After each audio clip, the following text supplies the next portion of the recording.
നമ്മൾ ഫെർട്ടിലിറ്റി ഒപിയിൽ അധികം അൺകോമൺ അല്ലാതെ എൻകൗണ്ടർ ചെയ്യുന്ന ഒരു സിനാരിയോ ആണ്.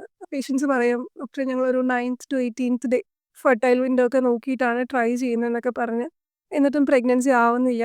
നമ്മൾ അതിൻ്റെ ഡെപ്തിലേക്ക് ചെല്ലുമ്പോഴാണ് മനസ്സിലാക്കുക പലപ്പോഴും അവർ 9th ഡേ കാൽക്കുലേറ്റ് ചെയ്യുന്നത് ഡേ 1 പീരിയഡ്സിൻ്റെ എൻഡിങ് തൊട്ടാണ് കാൽക്കുലേറ്റ് ചെയ്യുന്നത്, വിച്ച് ഇസ് റോങ്. അതായത് ഡേ 1 ഓഫ് യുവർ പീരിയഡ്സ് എന്ന് പറയുന്നത് നമ്മുടെ ആക്ച്വൽ ഫ്ലോ തുടങ്ങുന്ന ദിവസമാണ് നമ്മൾ ഡേ 1 ആയിട്ട് നമ്മൾ കാൽക്കുലേഷൻസിൽ പറയുന്നത്. അപ്പം ഇങ്ങനെ ഒരു 7 ഡേ ബ്ലീഡിംഗ് ഉള്ള ഒരാൾ 9th ഡേയിൽ ട്രൈ ചെയ്ത് തുടങ്ങുന്നു എന്ന് പറയുമ്പോൾ they are starting on the 16th day of the cycle.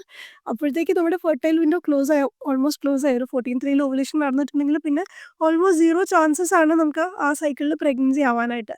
So in effect നമ്മളിങ്ങനെ കാൽക്കുലേറ്റ് ചെയ്യുമ്പോൾ ഒരു കോൺട്രസെപ്റ്റീവ് ആയിട്ടാണ് ഇത് വർക്ക് ചെയ്യുന്നത്, റൈറ്റ്?